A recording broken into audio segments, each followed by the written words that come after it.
Alright, yo, what's going on, guys? So, as some of you can probably tell, I recently moved. That's kind of why I've been MIA the past couple of days. But I thought I would just hop on the webcam real quick and address some of this drama that has been occurring over the last like 2 or 3 days. So basically what happened is, around 4 or 5 days ago, H3 Podcast released a content cop against Nelk and the Scam Boys. I thought it was a good video. I thought it was funny. They even gave me a little shout out. And I pretty much watched the whole thing, okay? It was pretty good. Well, around 2 days after that, I guess Ethan found the video that I made around a year and a half to almost 2 years ago that was titled H3 versus Skippy. And in that video, I say some derogatory things about Hila's appearance and some other offhand comments that weren't very cool. So off the bat, I do want to apologize for that. And I probably wouldn't make those types of jokes, you know, in the current day. And the other thing I wanted to apologize for was for a comment I made about him being on antidepressants. And I said, like, go pop another antidepressant. And that his eyes were, like, bulging now. And he's like, oh, I have Tourette's, you douche. Well, I didn't know you had Tourette's at the time. Look at how those bulging eyes are popping out. Slow down on the Adderall, my man. Or is it all those antidepressants you shove down your throat? That one is tasteless. That one is not good. That's not a good take. And I would just think of all people, Ethan would kind of like understand when a joke doesn't hit, and it was just someone trying to get a laugh. I mean, they were all like 6'5" black dudes. Yeah, that's terrifying. Is a 6'5" black dude scare you more than a 6'5" white dude? No. Is it supposed to? Faggot whore. It's just a wonderful string of words that really gets you going. It's like mouth silk. I love that I can just say faggot though. Yeah. Like I couldn't really say that. Fuck you, faggot. Back then he was much more of an edgelord that was like trying to become more PC, and a lot of people in this community were like giving him shit for it. But I will still apologize for those comments because I don't think they were right. But then some of the other stuff they showed, because they spent like 25 minutes on this clip, was taken completely out of context. Like the context was almost purposely ignored. And so their fans started coming to me and calling me a racist, a misogynist, an ableist, pretty much every name under the sun. So I wanted to kind of just talk about why I felt like it was taken out of context. So first off, to the people calling me racist, because I did make these comments about Jewish people, I'm going to run them right now. And I find it very ironic because H3 is pretty well known for not being able to take any sort of Jew jokes at all. Okay, so firstly, he completely like left out the context for why I said he can't take any Jew jokes. In the community at that time, a lot of videos have been made against H3 to which he was being very sensitive. And like I said, at the time, H3 was kind of an edgelord who made a lot of comments at other people's expense. So it's like, hey, if you're gonna dish it out, you should be able to take it too. And that was kind of the stance I was coming from. Also, the reason I said he can't take Jew jokes, they completely left this out of the video. This was like the 30 seconds right before I said that. If we bought you a fleshlight, would you use it? No, not even. Why? But why? You said you put your dick up a tailpipe. What's the difference? Yeah, what's the difference? You're willing to. You said you could put your dick in a tailpipe, but you can't use a fleshlight. I'd like to hear your bishop explain that one. So in my opinion, the guy was being very disrespectful towards Skippy's religion by saying that. I mean, I think that what he said right there was a lot more fucked up than what I said. And then later on in this same video, I went on to call Ethan Klein a greedy Jew, when that's really what he is. And I'm not trying to be offensive, but he's a greedy Jew. And I will say that wasn't right. Okay, I know it is kind of just a stereotype joke. He even admitted that it is like the most common stereotype that's actually true about Jewish people. But the whole reason I was calling him that, they even bring it up in the video, was that at the time it was a very commonly held belief that Ethan Klein had taken this FUPA fund that was supposed to be used as like legal defense for other YouTubers after they had won that big court case, and pretty much he never allocated those funds anywhere. There was some seriously like big time videos made about it at this time. He had not defended himself. He even says it in this video. This was premiered in March of 2020, right? Yeah, March 29. Right, so that was like that really was when Keem was really hitting hard on that whole FUPA fund was a scam thing. And it was just a month or two after this that you made the Keemstar series, which I think really did finally dispel it, because I don't see that really anymore ever since then. There was the Mudahar video and then the Keemstar one that came after it. Because I was like, I have to fucking address this now. It just became like, we have to explain what happened. This is just so ridiculous, so far from the truth. in my head, I was just thinking this guy is already a multi-millionaire and now he's taking money from his community. So yeah, like I said, it wasn't the right choice of words, but I'm just trying to give you guys a little bit more context. You know, if you were to ask his fans, you would have thought I would have came out and was saying like the K word and all this stuff. They were saying I'm anti-Semitic and all these different things.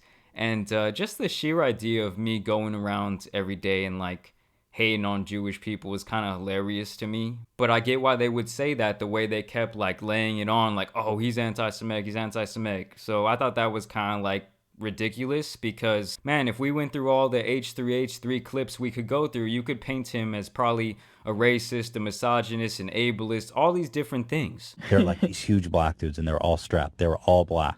There was like 10. I'm just saying, they were, every single one of them was black. Okay. I don't even pay attention to color or anything. If there's 8 dudes on security and they're all black, I think that's worth noting. I mean, they were all like 6'5", black dudes. Yeah, that's terrifying. Is a 6'5" black dude scare you more than a 6'5" white dude? No. Is it supposed to? Well, I mean, it's the height maybe that will scare you. Yeah.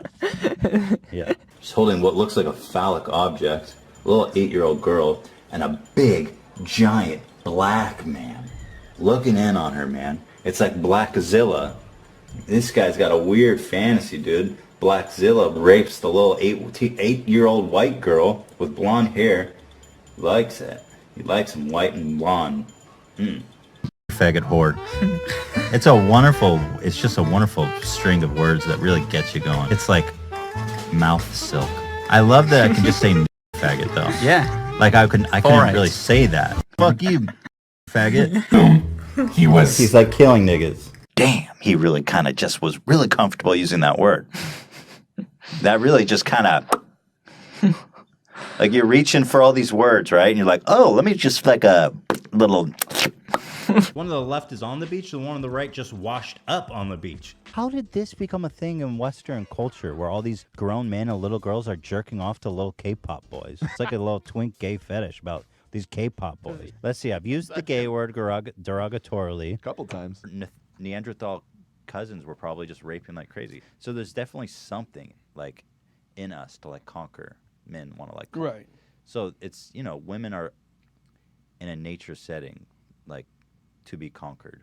But whatever, I guess in 2021 he has this like angelic presence around him that he's never done anything wrong, when in reality he's came out and said some things way worse than I ever said in this video. And also he calls himself a comedian. Like he should get that some of these are really just meant to like kind of be jokes to kind of like make people laugh within the context of what's going on. And then they called me a misogynist for comparing his wife to Howard Stern, and they also said that had to do with like more of the anti-Semitism, when in reality I didn't know Howard Stern was Jewish. And by the way, you know, Ela Klein, she kind of is out here looking like a Howard Stern. I see why Ethan picked her to be his chick. Howard Stern, I feel like that one's more misogynistic than anti-Semitic. Yeah, it's more misogynistic though. And he's Why? also, wait, so he's trying to say that I look like a guy and therefore to kind of make fun of you? well, I don't know. What is he saying? I took it the other way. It's like, Yeah.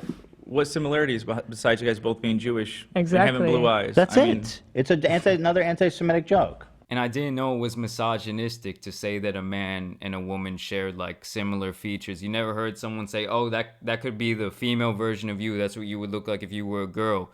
Oh, that could be the male version of you. That's what you would look like if you were a man. And in reality, what I was really doing was just tying it back to a joke that I made in the very beginning of that video, where I said that Ethan Klein wanted to be just like Howard Stern. Like, it was so obvious from this clip. He even said it in the podcast, you know, where he was reviewing this clip. The thing is, I've been listening to Howard Stern a lot, and I was trying some stuff. I thought it. So yeah, like I said, I do apologize for the derogatory things I said about Ela, and for the antidepressant comments. That definitely wasn't cool. I feel like a lot of the other stuff I said was taken out of context, and a lot of it, like I said, wasn't as bad as things Ethan has said in the past. So for him to sit up there on his high horse and, you know, his holier than thou attitude and act like he's never done anything horrible was kind of ridiculous to me. And I will say, they do probably have the most dedicated fan base on YouTube. Around 200 of them came over and they were just berating me over and over again, like demanding apologies, calling me racist. A lot of them were saying some horrible things, calling me the N-word. I'm not talking about a derogatory term against black people. I'm talking about the guy with the funny mustache, you know. And if you were just mad at me for what I said about Hila, I totally get it, okay? But then they just started making up all these like blatant lies about me and like posting it on my Instagram and on my Twitter and all these different things. So I thought I should address it just once and for all, face it head on. Like I said, I've been really busy moving, so I haven't actually been paying much attention to this. I still like the H3 podcast. Okay, I actually think that podcast has improved tenfold over the last year, especially since they introduced Frenemies. I know that show isn't still going on, but that show really, to me, like put Ethan on a different level. So I do still have respect for them. I just think that they took some of the things I said out of context. And you know what? I mean, they were hurt. So no harm, no foul. I completely understand there were some things I shouldn't have said. And so I apologize for those things. Yeah, other than that, we're just going to keep the ball rolling over here. And wow, my first big YouTube drama. And I got hacked in the same year. This like officially makes me a YouTuber. So for real though, I'll catch you guys soon. I'm out. Peace.